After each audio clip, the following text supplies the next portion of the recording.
Now, let's take a look at something a little bit different. It's solving an equation that has rational expressions. And we've done this before. Remember when you have an equation, and that's the difference in what we are doing now and what we've been doing. An equation has an equal sign. When you have an equation that has a fraction or multiple fractions, you don't have to get the fractions to common denominators. You can simply clear all the fractions by multiplying each term in the equation by the least common denominator, or the common denominator, okay? Now, the reason this works is because you're really multiplying both sides of the equation by the same term, by the same number. And if you do the same thing to both sides, of course, it doesn't change the values. So let's find the least common denominator in this first one. And you see we have fractions that have a y, an 11, and a y. So we have to combine, sorry, I'm trying to say LCD here. You have to combine those denominators, and our LCD would be 11y. Now I want to clear the fractions. I want to work with only whole numbers. And the way I do that is I multiply each term in the equation by my least common denominator. And that's the same thing as multiplying both sides by the same number, okay? Now this time I'm not multiplying by the number 1. I'm multiplying by something over the number 1, right? That only works because I have an equation. This only works when you have two sides and you're doing the same thing to both sides. I'm just going ahead and distributing it to both terms on this left side, okay? So I've written it over 1 so it makes it easier to see what reduces. In this one, the y's will reduce, of course, and I'll have 11 times 6, which is 66. Then I'll go ahead and put my plus down. In this one, I have 11 in the denominator, 11 in the numerator. So it's really 1y, or just y. And over here, the y's will reduce again, and I'll have 3 times 11, or 33. This is a much easier equation to solve. All I have to do is subtract 66 from both sides. So I say minus 66, and 33 minus 66 is a negative 33. Write it down. If it's confusing to you, just write minus 66, minus 66. But if you can do it in your head, it's probably good to start practicing. Now, I want you to note this last set of instructions here. You must check each solution in the original equation. And the reason for that is these have denominators that have variables in them. If one of those is division by 0, then we have a bad solution. It's not a solution for us. We can't divide by 0. So we have to go back and check and see if our equation will work, if our solution will work. And I'll go back and do the check right over here. So you will have to check every one of these. Sometimes you'll find out that what your answer is not going to work when you put it back in the original equation. So I've got 6 over a negative 33 plus 1 over 11. And that's equal to 3 over, what was it, y. So that's a negative 33. Now, instead of trying to get everything to a common denominator or getting rid of them, I'm just going to reduce these fractions and see what happens.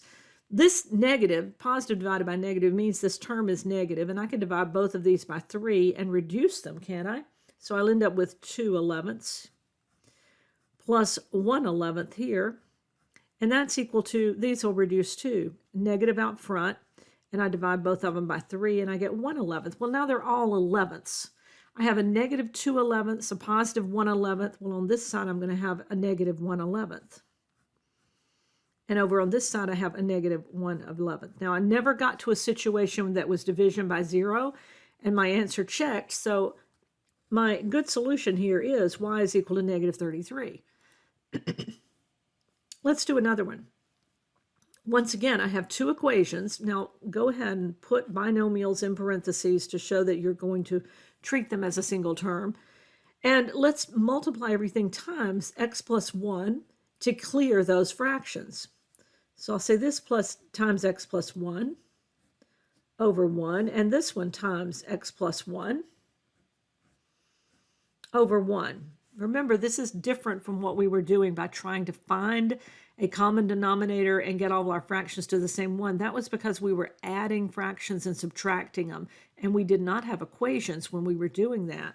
This time we can do the same thing to both sides, and we haven't broken any of the rules of mathematics. Now, let's look at reducing these before we multiply. And of course, we have x plus 3 is equal to, and these will reduce, is equal to 2. Easy to solve this one. I'm going to subtract 3 from both sides. And I'll have x is equal to 2 minus 3, which is a negative 1. Now I've got to plug it back in to check it. So I say negative 1 in the original equation every time I had an x. So I got negative 1 plus 3. Denominator, negative 1 plus 1. That looks like a problem to me. Over here on this side I have 2, and in the denominator I have negative 1 plus 1. This is going to be 0. This is going to be 0. That's not allowed. So I checked it, and I found out that my solution of x equal negative 1 will not work. I don't have a solution for this problem that will work. So I say, for this equation, there is no solution. Let's take a look at number 3. This time we have two different denominators, x plus 2 and x minus 2. Now, I've got to find the least common denominator so that I can multiply by that and clear things. And you know it's going to be x plus 2 times x minus 2, right? X plus 2 times x minus 2. So I'm going to multiply both of these fractions, both sides of the equation, by the same thing. And it's going to look like this. I'll say x plus 2 times x minus 2 times that 6, and this is over the number 1. Over here I'm going to say x plus 2 times x minus 2 over the number 1. And now I'm going to cross reduce before I multiply. Well, I can cross out this x plus 2 and this x plus 2 that are really over themselves. And I have 6 times x minus 2. Over on the right, what's going to reduce is the x minus 2. And I'll be multiplying 5 times x plus 2. Let's distribute multiplication now, because this is not too hard to solve. 6 times x and 6 times negative 2. On the right is 5 times x and 5 times 2. Now, I need to get my x's on one side. I'll subtract 5x. Now, I can write it down if I need to. Subtract 5x. And let's say that becomes x, 1x minus 12. Over here on the right, it's just equal to 10. Now I'm going to add 12. Like I said, you don't have to write this anymore if you're not making mistakes doing it. And I end up with x is equal to 22. Can you see that solution? I got kind of small here. So x is equal to 22 seems to be right for me. Let's see what happens when I plug it back in the original equation. It is 6 over 22 plus 2. That's supposed to be equal to 5 over 22 minus 2. Well, this is 6 over 24, and it's equal to 5 over 20. No division by 0, so it's looking pretty good so far, right? Let's see what happens when I reduce those fractions. I divide both of these by 6, and I get 1 over 4. I divide both of these by 5, and I get 1 over 4. So my solution works. I've got to go back and find it over here. It is x is equal to 22.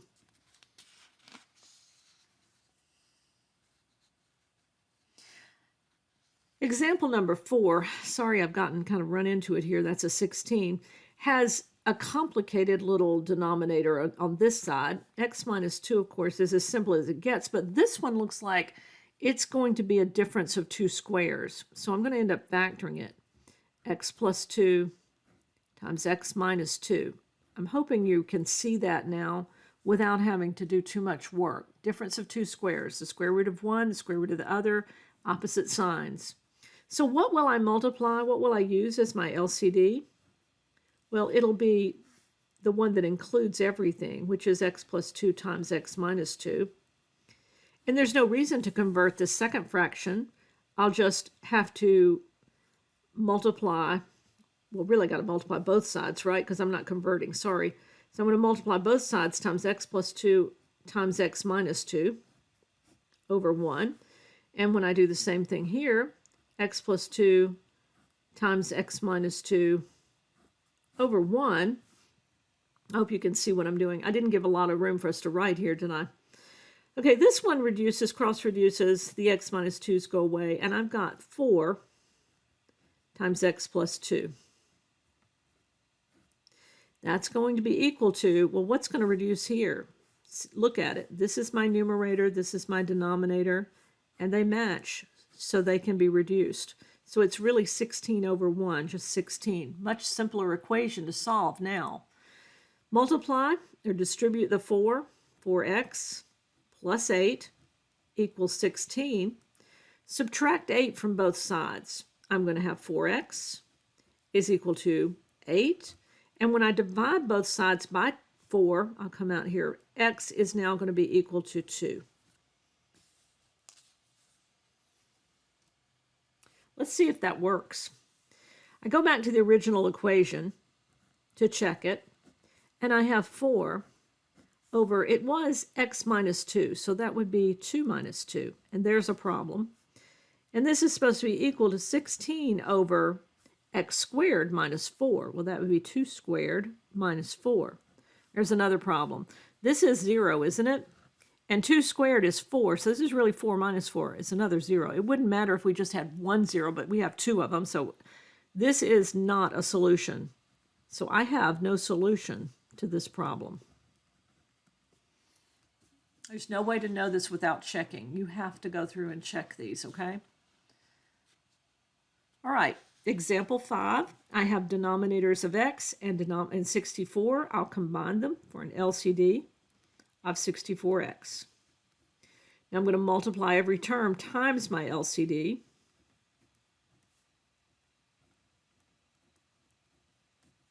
Even to 0. Although it won't really matter, will it?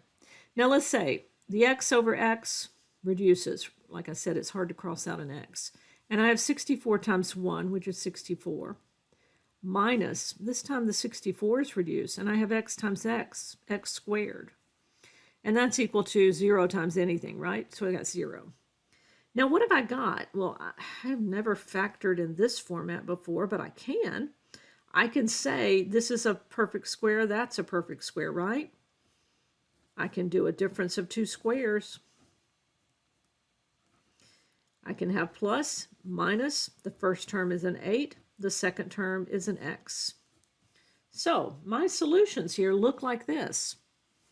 Maybe I can go down here so we have more room to check. I can say 8 plus x equals 0, and 8 minus x equals 0. Now I'm going to take the x to the other side because that would be a one-step solution, okay?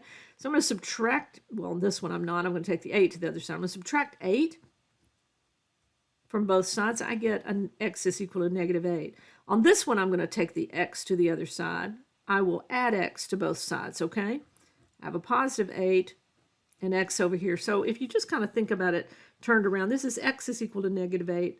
X is also equal to 8. So I have 8 and negative 8 as my solutions, don't I? Let's check.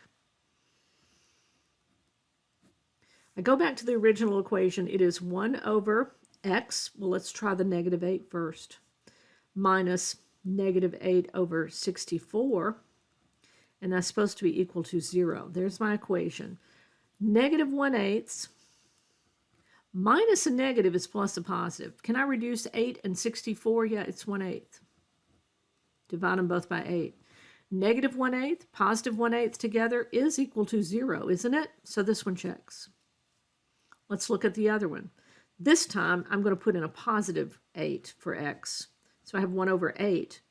And it's minus 8 over 64. And it's supposed to be equal to 0. So all I have to do really here is reduce 8 and 64, divide both by 8. I have 1/8 minus 1/8 minus 1/8. Of course, anything minus itself is 0. And that one checks also.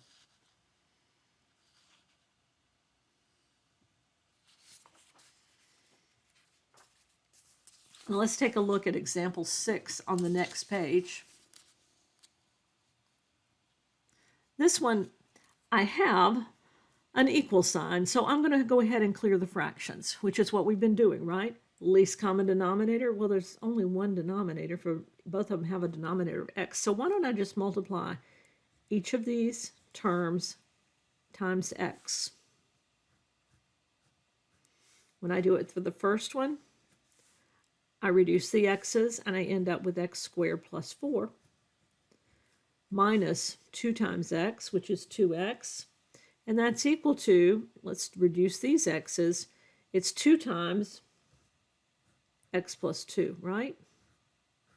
Now it's already factored, but I've got a bunch of terms. I need to get everything to the other side. And before I do that, let's go ahead and distribute this multiplication. Let's say over here I say 2 times x is 2x. 2 times 2 is a positive 4. I'll replace that side with 2x plus 4. And now I'm going to subtract a 2x over here, and I'm going to subtract 4. So I'm going to bring it the same thing. Subtract 2x and minus 4. I just lined it up under the matching terms. Okay, so what is this side equal to? 0. I got rid of everything, right? Over here, I've got an x squared. I've got 4 minus 4. Those will cross-reduce, but I have minus how many? Well, there's a negative 4x here. Now, it looks like I can factor and pull out a GCF of x and have x minus 4 as my other factor. That's equal to 0. So have I got a solution? Well, I have two solutions. I have the first one is x is equal to 0. The second one is x minus 4 equals 0. So x would equal a positive 4. Add 4 to both sides, right? So I got to check both of these solutions and see, make sure I don't have one that's going to cause me to have division by 0, right? So first I go to the equation and I say, okay, 0 squared plus 4 divided by 0, well, there's the problem, minus 2 is equal, you really don't have to even go further. I'll go ahead and put it in for you. But it's division by 0 there, and it's division by 0 here. This one doesn't work. I can come over here and say, nope, that is not going to be a solution for me. What about the other one? If I use 4, what happens? Well, 4 squared plus 4 divided by 4 minus 2 is equal to 2 times 4 plus 2 divided by 4. Let's see if that looks good so far, right? 16 plus 4, well, that would be 20 divided by 4 minus 2. Is that equal to, well, what's this going to be? This is going to be 8 times 2, which is going to be 16 divided by 4, right? Sorry, that's a 6. Knew I did this wrong. 12, better. Aren't we better with 12? Thank you. That's it. All right. So next, I'm going to say 20 over 4. Well, that's 5. Minus 3, and I'm sorry, minus 2. I'm doing the math ahead of myself. Is equal to, what is 12 divided by 4? Well, that's 3. Well, what's 5 minus 2? Well, that's 3. This one checks. So I have one good solution. X is equal to 4.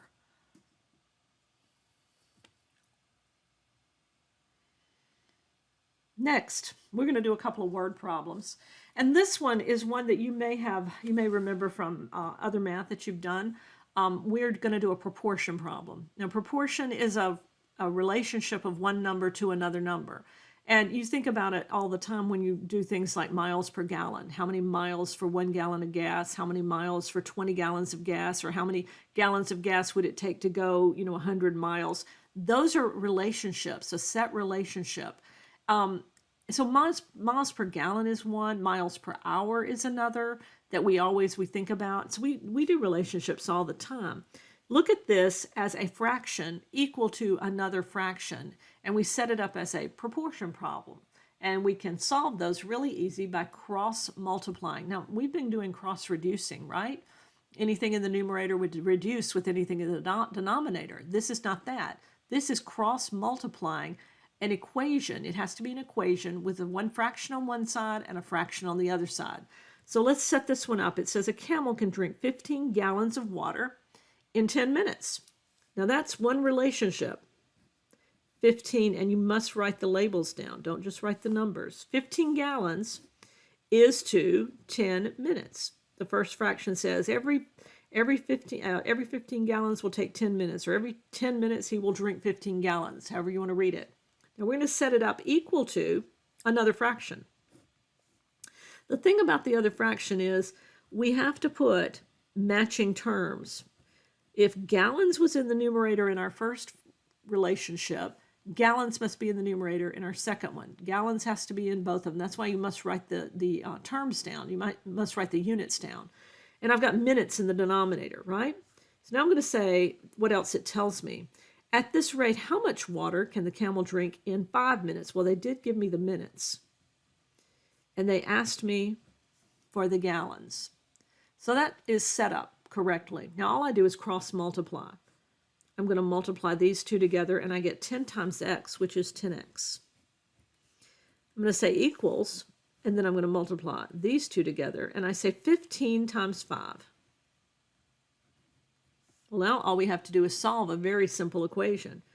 10x is equal to 15 times 5 is 75. I divide both sides by 10. Really, I move the decimal one place, don't I? And I get 7.5. 7.5 what? It's a word problem. Look at where your x was. 7.5 gallons. So the camel will drink 7.5 gallons in 5 minutes, right? Now let's look at another one.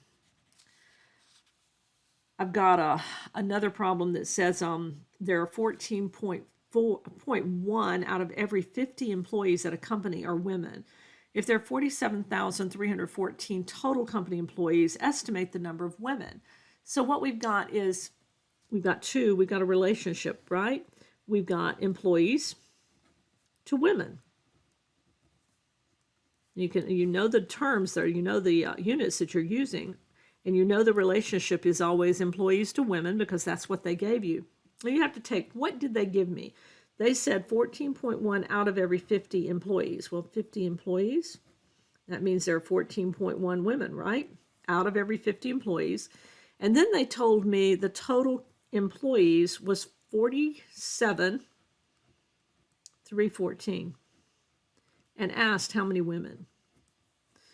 So I've set it up. All I have to do is cross multiply and then solve. So I'm going to say 50 times x. I'm going to set that equal to 14.1 times 47,314. Definitely want to use your calculator on this one. You'll find 50x is equal to, and I got 667,127.4. Then I divided both sides by 50, and I came up with the number 13,342.548. What? Well, women. Isn't that what I was asked to find? But usually when we're talking people, we don't estimate in fractions. They said approximately, it said estimate. I would go a step further and say, that's my little curvy equal says x is about, and I would go to a whole number. You'll do this in statistics more than you do here.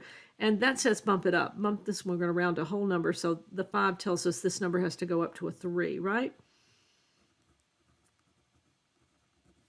So I estimated at 13,343 women.